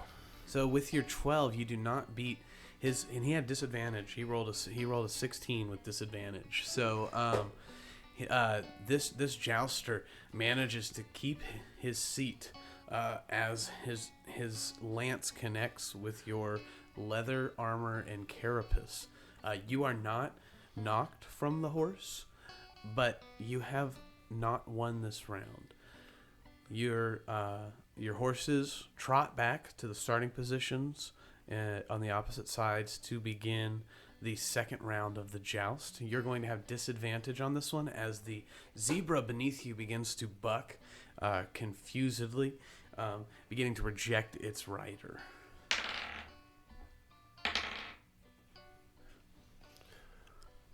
So he's a little, obviously he's like super shocked right now. He's like, oh, this is real pain. This is like real. He's starting to realize what kind of situation he's got himself into. That roll would be a 14 with disadvantage. So as the pain sets in and you feel the bug folks version of bruising, your heart races. You dig your heels into the zebra's side, and the zebra, like an old warhorse, snaps into form, nostrils flaring, breath racing as it charges forward and carries you, and you hold your lance high. As your opponent, lance held high, attempts to push forward and hit your carapace, his saddle slips to the side, and his lance misses you as you connect, setting him back right in the center of his saddle. He looks confused, checking back, and sees that his buckles have been loosened and tightens them for this last round. You have advantage. He will be rolling normal. He resets his horse, the small gray with large muscles, at the end of the line. Xantor kind of equally confused, but also like back on top, baby. Just instantly, like all that fear is now gone again. He still feels the pain a little bit, but he's like, he reaches down to like, you know, kind of pet his horse's neck a little bit, and he's like, oh, you really had me on that one, Z baby. You know, he just makes up some name, and then yeah, he comes through with a nice 23. Okay, so the crowd, recognizing the stranger who made the Witches of West Candle show the most exciting event of the day, the crowd begins to cheer. Xantor, Xantor. Do the companions join in? Xantor, Xantor, Xantor. And as the din of the arena in the field grows, the warrior on the back of the gray horse shows fear. And with a 12, he is not going to beat your 24. As you connect, your lance drives him from the back of the muscled gray. The gray falls to the ground, and you see medics clad in soot cloth come and grab your opponent and pull them away to tend to his wounds, as laurels and bucks are thrown to your feet. And You may have just killed that guy. That was awesome. Badass. a woman dressed in finery, wearing a crown, approaches you. That was mighty fine riding. I am the Queen of West Candle, and I am here to present you with your reward. She turns behind to an armor-clad retainer who is with her, holding a mighty glaive, a large pole bladed at one end, which could be used for mounted combat or hand-to-hand warfare.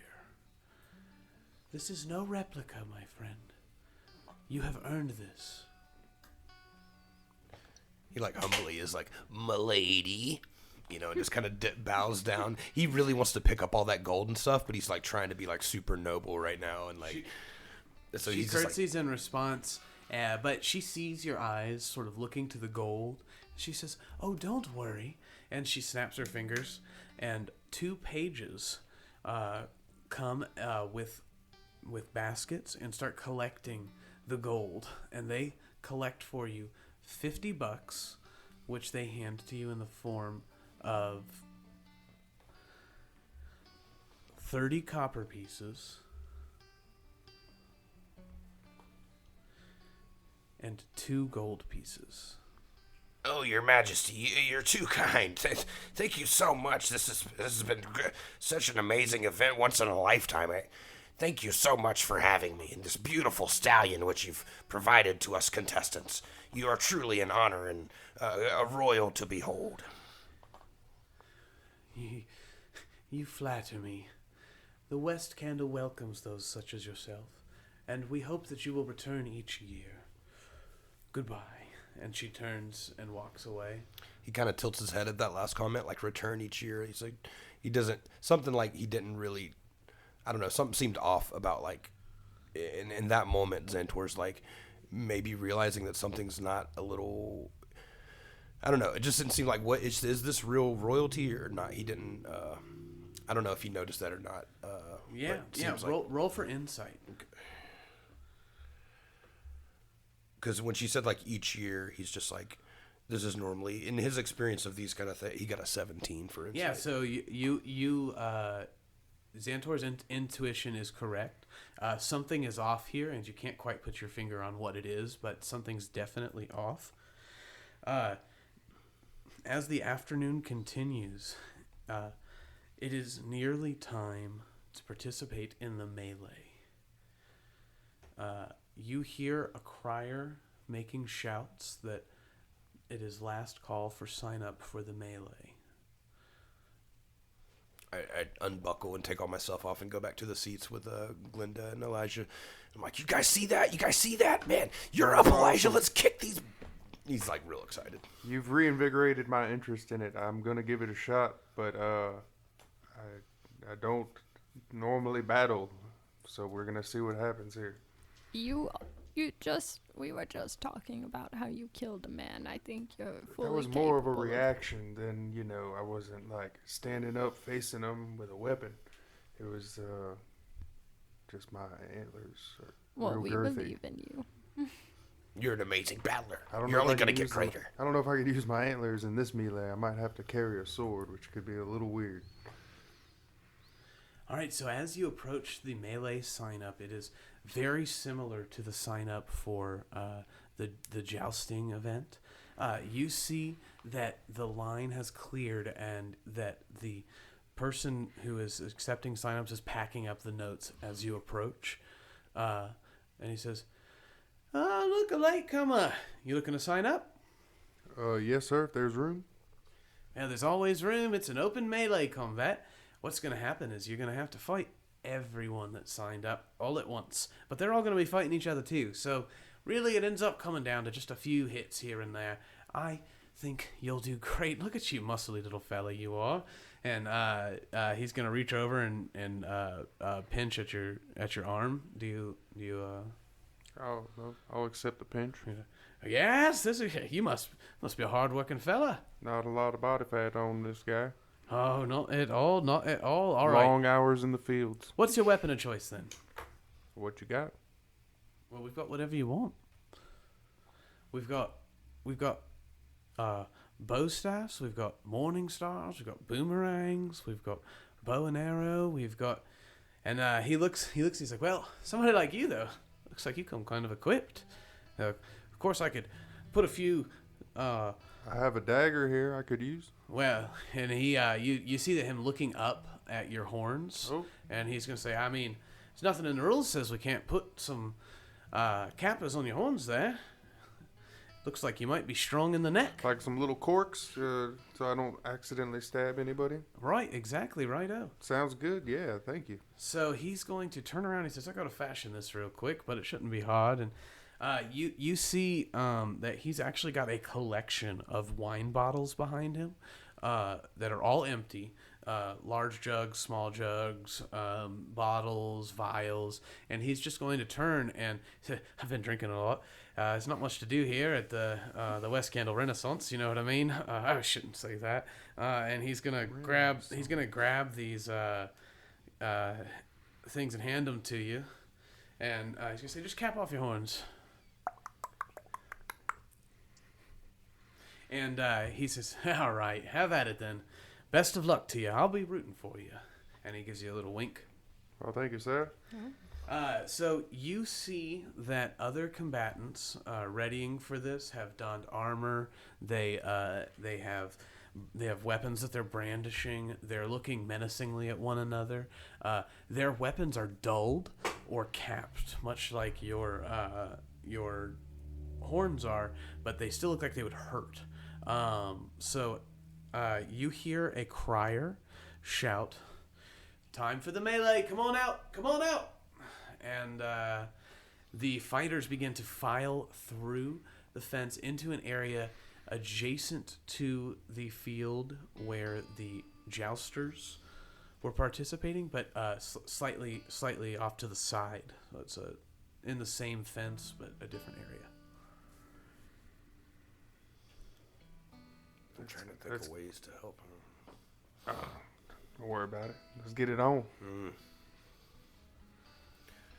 Do you follow the fighters into the arena? Yeah. I'm following. So as you follow them in, the crowd roars in excitement. Raise my arms up. You can almost hear Granny Glenda and Xantor through the din cheering your name. Eli, Eli, Eli. They're doing their best to get the crowd around them to cheer for you, but since you're an utter outsider, nobody's really participating yet. Let's go ahead and we're going to roll for initiative to see where you fall in this line. Just Eli.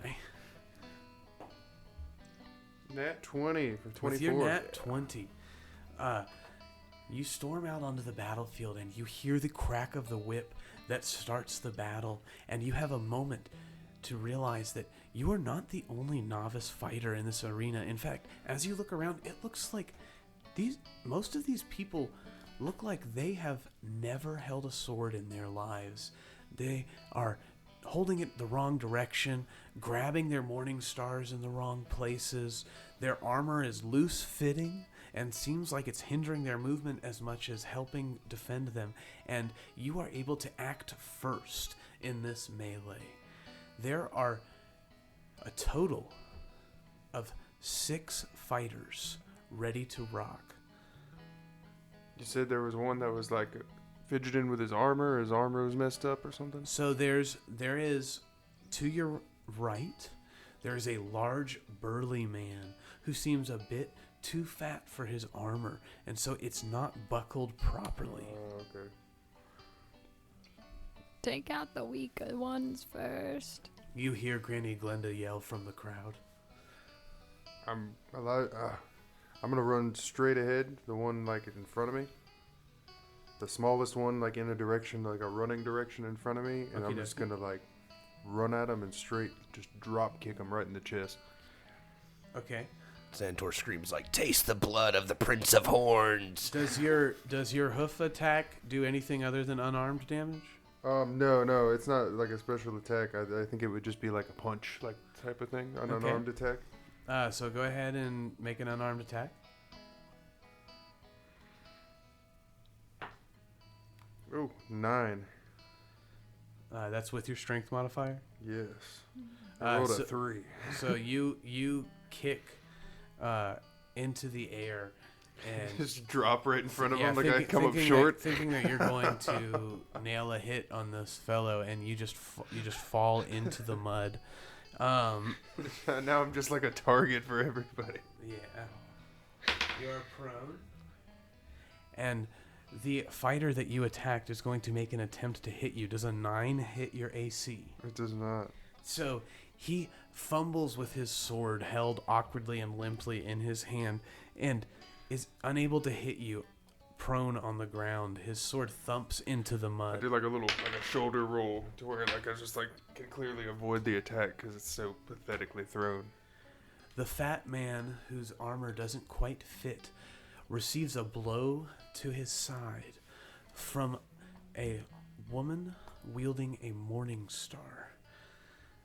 This frogfolk woman swings her morning star into the large dwarf man's side, causing his armor to bounce off, and you hear him loudly yell, "Yield!" He is escorted off the field. Wielding 2 daggers, a fast-moving roguelike character approaches a monk fighter using a staff, and with their 2 daggers, the roguelike character is able to disarm the monk and submit them to the ground. Yield!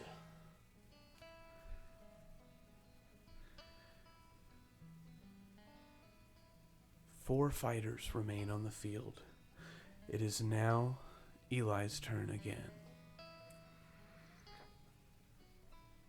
The one that I just saw take out the dude with the daggers, is it like not facing me? So like, could I like sneak up, crawl on the ground behind him? You're on the ground. And flip him with my horns. Yeah, you're on the ground, and the fellow that just swung at you is 5 feet away.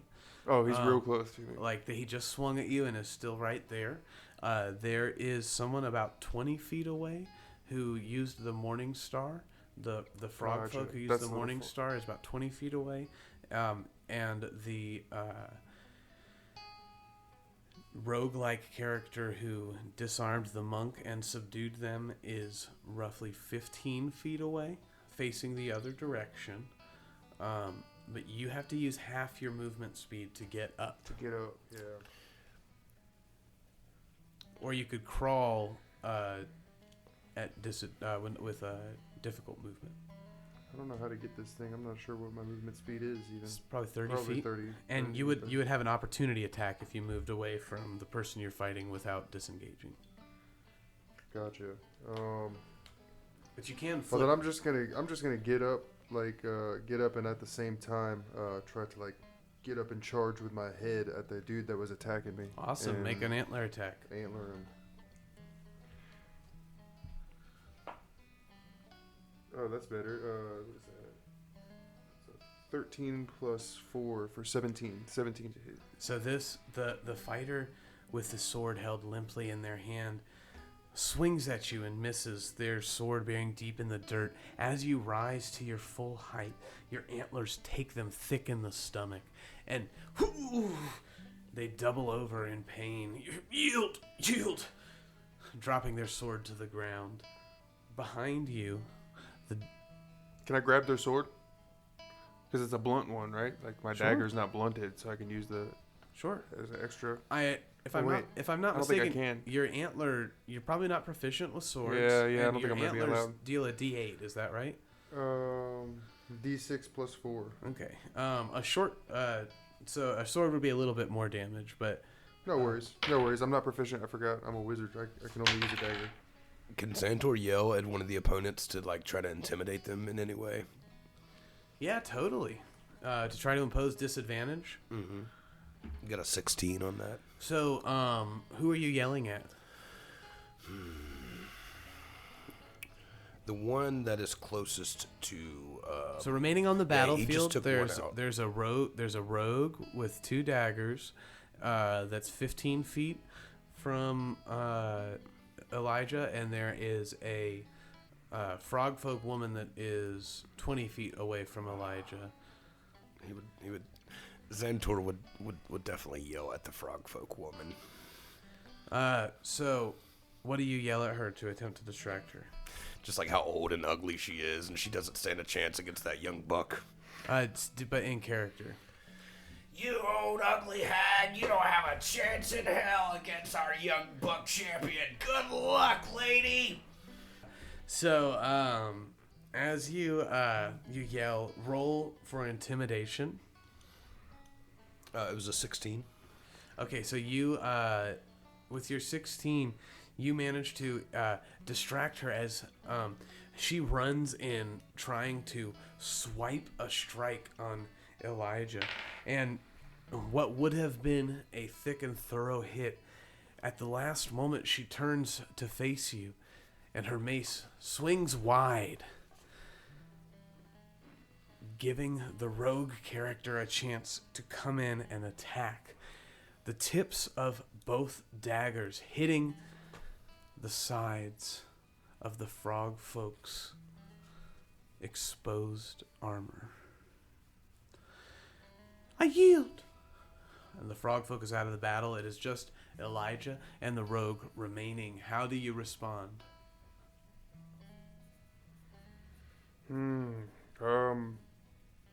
Gonna attempt to like antler like his arms with the daggers. Gonna kind of lock him in my antlers, and then kick him in the chuck him to 300, kick him. You know. All like right, we'll into still the call hole. it an antler attack. So roll for antler. I believe that's called the Leonidas. The Leonidas, yes. 18. So with your 18, you manage to successfully knock down with your horns and disarm the rogue. Poof. Both daggers falling to the ground. They do not clink because they fall in mud. You rear back and with a strong forward kick, send your final opponent into the dirt. The crowd goes wild. Those around Xantor and Granny Glenda, who had learned your name, begin to chant, Eli, Eli, Eli. Oh my God, this is the best day of my life. You all are quickly becoming the heroes of whatever event this is that you have found yourselves dropped into unexplainably. Somebody give me a turkey leg before I die. The queen approaches. Hearing you shout for a turkey leg, she chuckles. Well, I came to give you the chance at any weapon in our arsenal, but I suppose a turkey leg would also be in order. And she snaps her fingers. And the same squires who picked up the gold for Xantor dash to the tavern and come back each wielding a turkey leg in each hand. So you have 4 fried turkey legs being presented to you by these young men as the woman in front of you, named the Queen of the West Candle, offers you choice of the armory. You may have any weapon you desire.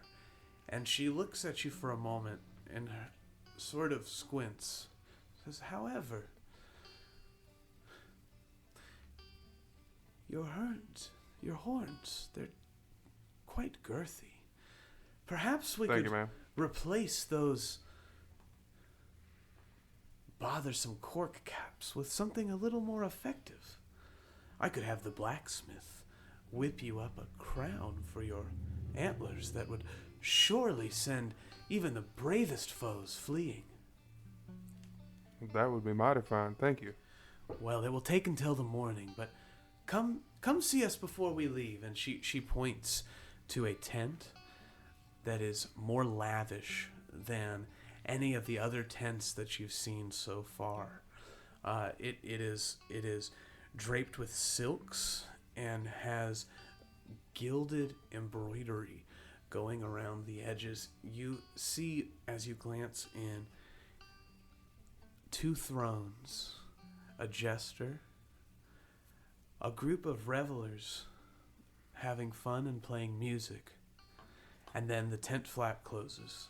Just the area will be private until it is time to pack up, but as we're leaving tomorrow, come find us and I'll give you your special reward. Will do. Thank you, ma'am. Go meet up with my buddies. Yeah, so as you guys reunite, you discuss the events of the past few hours, and the sun begins to set. Xantor looks over at his Eli and he's like, bro, Queen totally wants the D, the big deer, baby. Oh my goodness. It's true. I don't know many things, but I certainly know what a woman wants. Have you ever been with a woman, Eli? I know you're kind of young and new to all this. Yeah, no, I haven't done much off the farm than what you've seen here. I killed a man. But Yeah, your girthy horns. You know those things are good for more than just poking fighter people, right? I do not understand what you are saying, sir. He looks over at Granny and like, Son, I've given that lesson one too many times in my life, and I'd rather not have to do it with a full-grown man. I think we just leave that be and kind of. Turkey leg, anyone? I got like 3 on my horns here. Nice. Is that where you put them all? Yeah, I had one I was eating, and then I just stuck the others on the end of my horns. So the turkey leg-filled horn, sort of dripping with grease. You guys see crowds have already dispersed. In the time that you guys were catching up after the joust, you notice that the crowd disappeared very quickly. You see signs that around you that point towards various aspects of the festivities. You see a sign that points towards the campground, and you see a sign that points towards forest paths, and they're both sort of indicating a westward direction. As the crowds dissipate, roll for perception.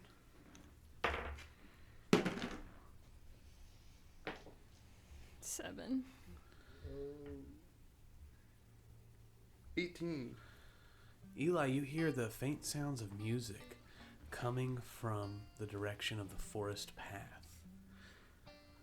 Yo, I think it might be getting time. People are going to start dispersing for that Warlock show we heard about earlier. And I do believe I can hear the faintest tune of music starting to take place within them forest paths if we want to go investigate. Oh yes, let me lead the way. I remember the directions went left, right, right, straight, left, left, right. And then once we see the dick tree, we should be getting close. All right, so dusk begins to settle and fireflies blink in the forest. Do you guys choose to go down the path using the directions Granny Glenda has? Yeah, Xantor would follow. He's just like high on life right now. Yeah, so as you guys go down the path, following, could you please repeat the first, let's go slowly in order. Left. So you approach the first fork in the path, and you do hear music faintly coming from your left, and you take the left path. As you walk through the woods, fireflies begin to almost blink in concert with the music resonating around you. You reach the next fork. Right. You take a right, and although the sound of music is fading, the path has clearly been walked on by many people before you. You reach another crossroad. I believe this one was right as well. When you turn right, the path is short before you reach your next crossroad. Well, next, then Granny? he said straight. You go straight through the crossroads, and now it sounds as though the music is coming from just in front of you. I'm getting that same smell that we've been following. I think we made the right choice. And then after this, we should go to the left, maybe, is what he said. So you take a left and roll for perception, and Elijah, you're going to have advantage on this one. Xantor got 7. He's still 13. You smell what did you get? 7. Granny Glenda? 17. Okay, so Elijah notices the smell first. It is a smell of concentrated floral aroma, like you might experience at like a funeral or like an embalming service. And Granny Glenda, you would know that smell to be the smell of patchouli. My God, I have always hated this smell. It's like a potpourri. It smells sweet and awesome. I don't know what you're talking about, man. This stuff is great. Well, sometimes it smells good, but this has sort of another scent of something else, like body odor. Yeah, like they were trying to cover up something that smelled bad with this that smells like kind of good, but then mixed with the bad doesn't smell good. Like somebody took a poop and then put that on top. It's like a turd covered in burnt hair. I smell bug folk birthing facilities. It kind of reminds me of home. So as you guys resonate in the changing sensory experience of the forest around you, now seems like the sound of the music is coming from your right. Did Well, the music just shift? it might. It sounds like things are getting weird around here. Maybe we should look for the dick tree instead of doing what that young man said as far as the direction on the path. Good idea. Do I see any trees with phallic? Girthiness. Roll for perception. Xantor is kind of like, he sees the fireflies and he's like, man, these are like my people. Like, these are my cousins. Like, surely they must know the right way. So he's would attempt to like go wherever they're going if no other plan gets Sure. made. So 18. with an 18, you realize that the trees that grow in this area have roots that dig into the dirt and come back out of the ground. And so almost all of these trees are phallic. Oh no. The phallic forest. They're all dick-shaped trees. There is not one particularly dick-shaped tree, and you find yourself deep in the woods, several turns down the path. The sun has now fully gone down, and the fireflies are blinking in particular on one path. I'm gonna let Xantor, why don't we just do what you said? I think it's good to trust the bugs in this situation. He leans close to him and he like tries to like attempt to communicate with him. Can I do an animal handling check? Yeah, totally. So he does speak their language, but he's once again Xantor is overly confident about almost everything. He got an 8 for his animal handling. So with an 8, the fireflies, you attempt to communicate with them, and you approach speaking in an insect tongue, and it seems to just push them away. Like they like go away from you like a magnet pushing away another magnet.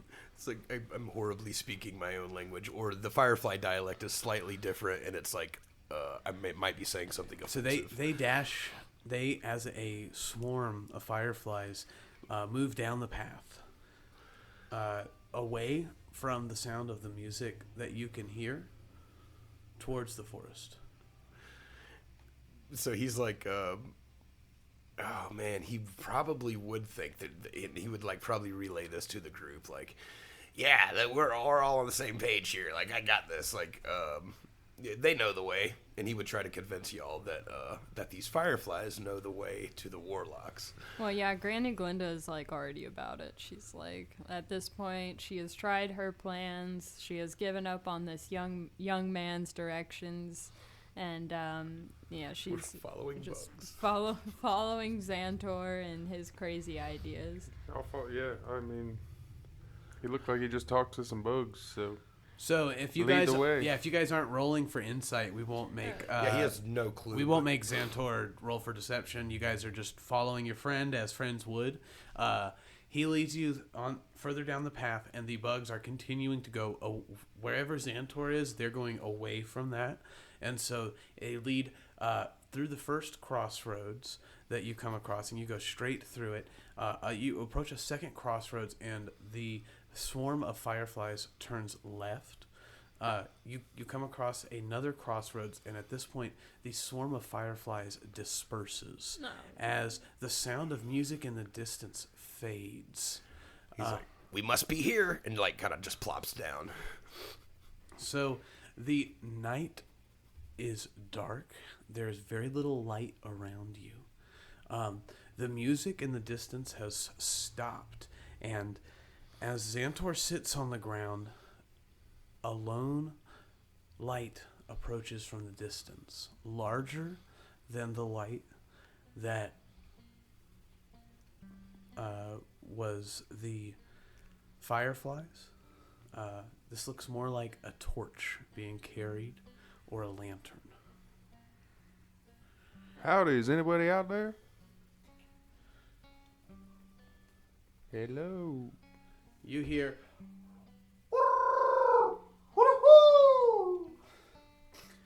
and more lanterns light in the darkness. The lanterns begin to approach you, a dozen or more.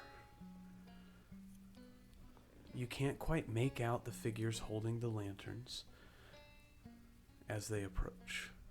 Some seem to be coming from the woods. Some are coming from the paths. It would appear that they're coming from the paths in each direction. There sure are a lot of you. We seem to be a little lost. Could you please maybe point us in the direction of the little show that's going on over here? Oh, dude, you totally missed it, bro. That was such a good set, too. Like, totally missed it, though. I've been there. Yeah, you just hung out at camp, right? I get it. It's cool. You missed the set. Oh, we missed the Warlocks? Yeah, man, and it was such a good one. I mean, like, I was totally, like, I just left my brain on the floor. I feel like they stole the face right off my head. Like, I'm so... Oh, I love the Warlocks. God. Oh! And you see this man, a cat folk with long hair knotted into individual dreadlocks descending down his back. He's covered in tattoos of geometric shapes. His fur dyed in a rainbow of colors. As he comes into view, the other lanterns approach, and you see beautiful dog folk, cat folk, elves, orcs, men and women of all sizes and shapes, barely clad in any clothing, wearing loincloths, wearing rings. The smell of patchouli becomes stronger and stronger as they approach, and they smile and say, "Hey, loving you, family. If you guys are lost, you can at least come back to our camp. That's totally no big deal. It's just a few rocks up the path. Why don't you guys come and hang out with us for the night?" Well, we were trying to see the Warlocks, but maybe we can catch them another time. Maybe tomorrow. Man, nobody plays Warlocks quite like Starfire anyways. I mean, if you guys really want to hear it, or, I mean, like Raccoon can do a real mean rendition of that one song. You know the one from back in 63? So good. So, listen, why don't you guys just come with us? Why don't you guys just come? It's all good. And he's like, here. And he's going to pull a rolled up piece of well, why don't you guys roll for perception? 17. 4. So Granny Glenda, and this is appropriate, Granny Glenda, you know that what he is pulling out is herbal cigarette rolled up with some sort of something in it, and he's going to light it up, and he's going to pass it. He's going to try to pass it to you guys. He says, "Come on, we got plenty of herbs. You guys, we could hang out all night, play jams." And he's going to try to hand you the... Granny Glenda's gonna take it, but she's gonna kind of like do a once over look at it. Investigation. Which way I missed it? Oh no. I got a 9 for that, so. It looks past Granny. Yeah, it Yeah, looks like... so I hit it and I just pass it. I'm like, it seems fine. And we'll find out next time what happens when Granny Glenda hits the doobie on Wooks and Warlocks. Doobie time.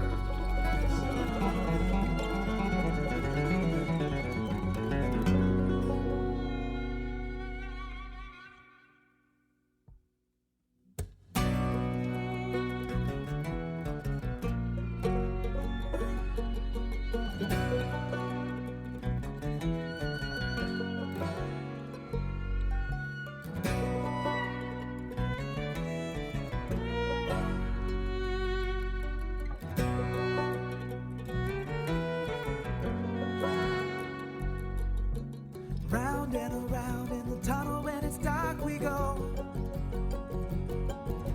searching through the rubble for what wants to spark like a shout in the night. And the sight of the past, it can fill us with fear all night, though we know the wheel comes back after time. Oh, sweet time. And the soul will rise from the ashes.